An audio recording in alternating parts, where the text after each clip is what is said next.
अस्सलाम वालेकुम। आप लोग का अपना सजाद खेड़ा ज़राई बशर के साथ हाज़िर है। मेरे काश्तकार भाइयों, जैसा कि आप लोग जानते हैं कि धान की जो फसल है वो तकरीबन पकने के करीब पहुंच चुकी है, यानी कटाई के मरहले के ऊपर पहुंच चुकी है। कहीं कहीं जो ना पाकिस्तान के अंदर कटाई हो चुकी है, कहीं कहीं पे हो भी रही है, लेकिन अगर हम ओवरऑल देखें तो ज़्यादातर जो ना फसलें पकने के करीब पहुँच चुकी हैं। अब जो है ना उनके कटाई का मरहला शुरू होने वाला है।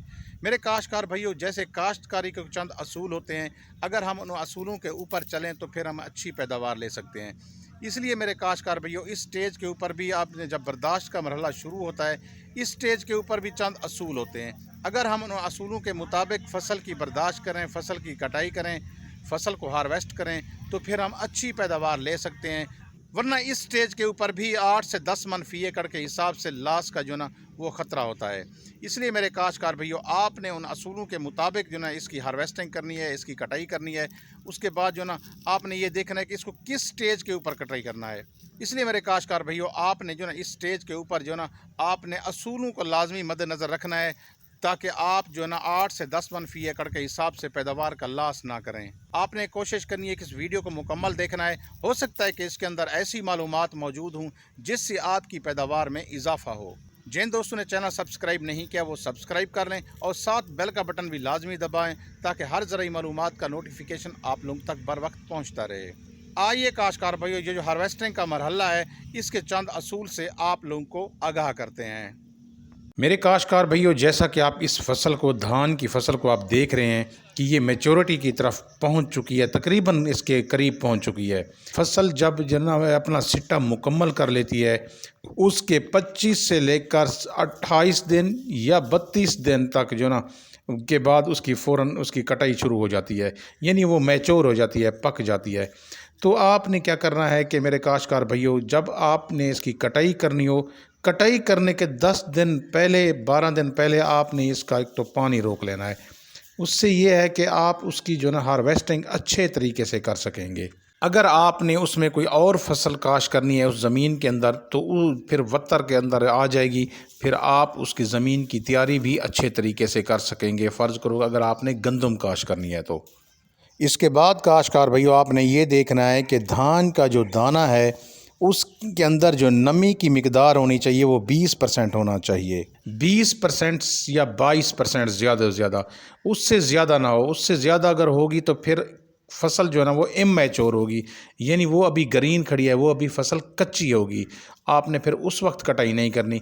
दूसरी बात यह देखनी है, आपने धान की फसल का जो सिट्टा है उसने जो ना अपना रंग पकड़ लिया हो, यानी उसका 85% पे सिट्टे का जो हिस्सा हो वो रंगदार हो जाए, यानी वो भड़कीला येलोइश कलर का हो जाए, पीले कलर का हो जाए, यानी वो पक जाए, पता चल जाए कि हाँ भी ये ग्रीन से इसके जो ना इसका कलर अब चेंज हो गया है। या हम इसको दूसरी ज़बान में इस तरीके से भी कह सकते हैं कि 2/3 हिस्सा सिट्टे का जो ना वो जो ना उसको रंग आ जाए, उसका रंग निकल आए, उस वक्त फिर आपने इसकी कटाई करनी है।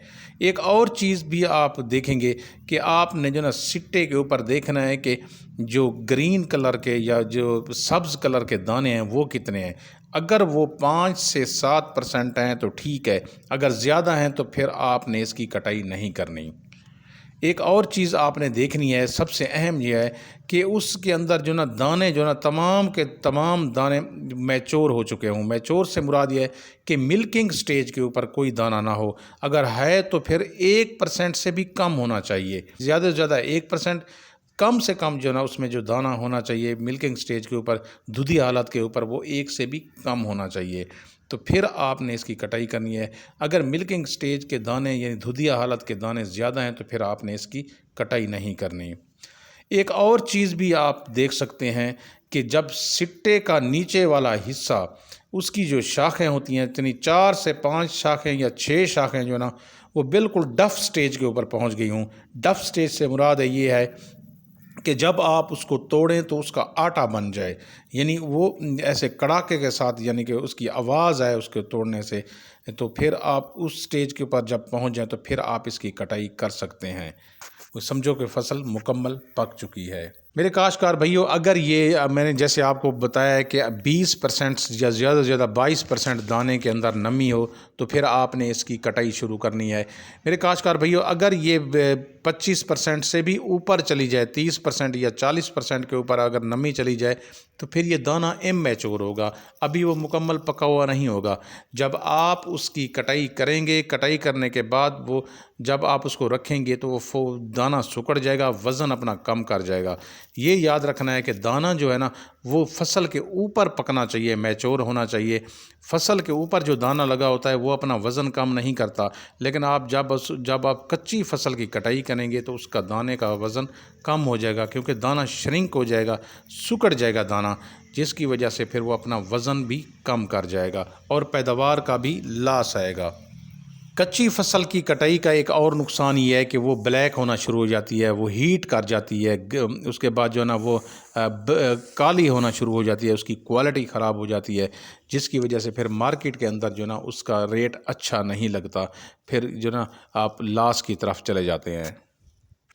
میرے کاشتکار بھائیوں، اگر یہ نمی جیسے 20 یا 22% پہ ہم نے کٹائی کرنی ہے، اگر یہ نمی اگر 14% کے اوپر آ جائے، 12% کے اوپر آ جائے، یعنی دانہ زیادہ سوکھ جائے تو پھر کیا نقصان ہے؟ پھر بھی لاس ہو سکتا ہے۔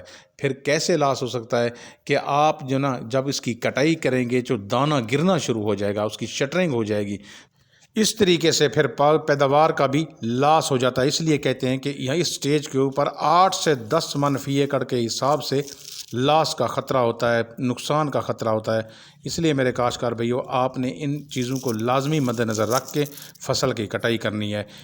امید ہے کاشتکار بھائیوں آپ لوگوں کو سمجھ آ گئی ہوگی۔ جن دوستوں نے چینل سبسکرائب نہیں کیا وہ سبسکرائب کر لیں اور ساتھ بیل کا بٹن بھی لازمی دبائیں تاکہ زرعی معلومات آپ لوگوں تک بر وقت پہنچتی رہے۔